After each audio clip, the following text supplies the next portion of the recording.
nahurot na po atong stocks. Daghan-daghan ta og halin ron adto ta sa Upay. Ako'y hapiton nga mga amigo nga muuban nato sa atong biyahe kay para di ta maginusara.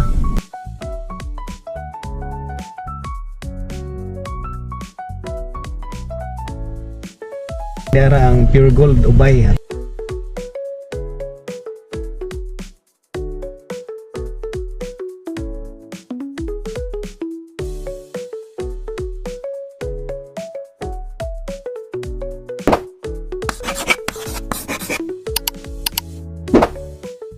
So hello guys, for today's video mangumpra na pud ta kay unexpectedly nahurot na pud atong stocks. Pinakalit-kalit ra ning lakaw kay few days ago nangumpra na ko dito sa Tagbilaran, diha tay lakaw dito. I thought hong gipangumpra was enough pero due to wa ko kahibaw og ngano nga taas ning medyo daghan-daghan ta og halin ron mo nang ang stocks nga hong nga previously nga hong nakumpra is nahurot og kalit, so wala na tay para ikuan ugma. Today is May 11 day no, niya ugma is election, so siguro na connection ana kung anong ning taas ang atong sales ron niya mo nang nahurot ang atong stocks. So for today's video mulakaw taron mangumpra ta. Usually kung mangumpra ko og mga ginagmay lang dili na ko madto sa Tagbilaran kay kanang medyo layo-layo na sidya, so kasagaran anhara ko sa Sagbayan or sa Tubigon kay ginagmay raman.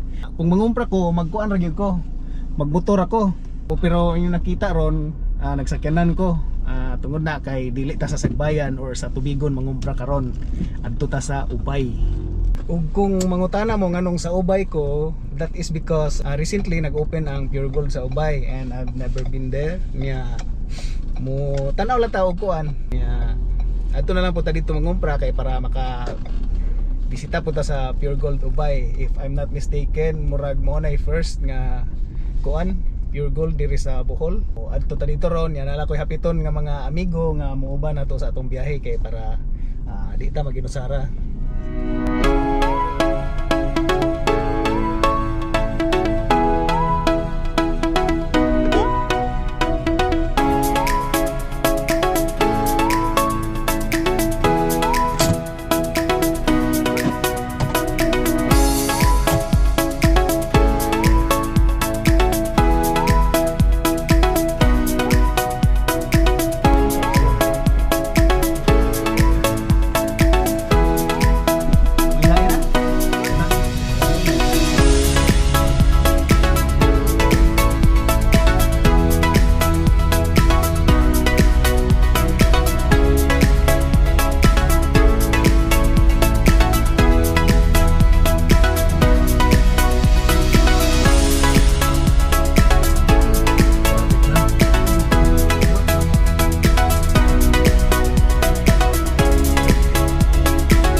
So ningabot na ta diara ang Pure Gold Ubay atong musod ta karon.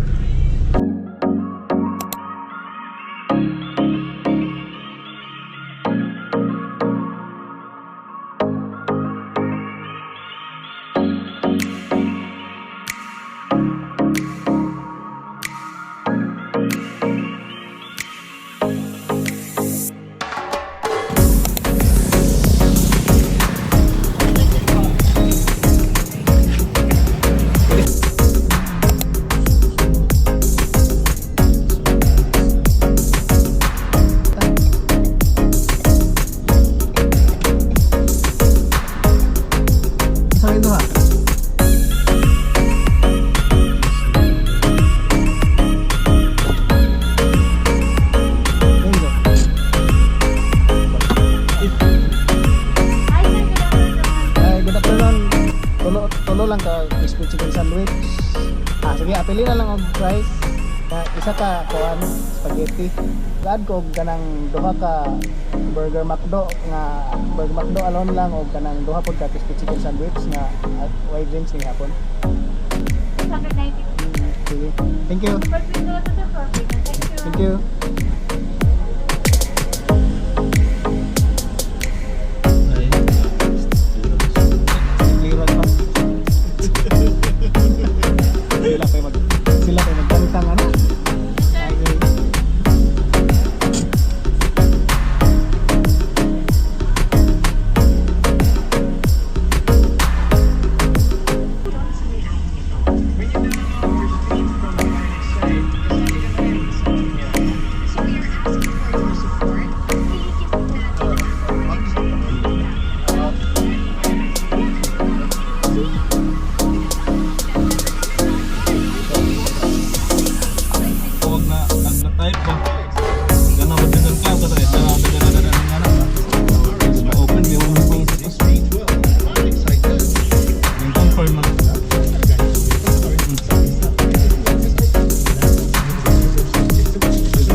Espiritu ng Diyos dito.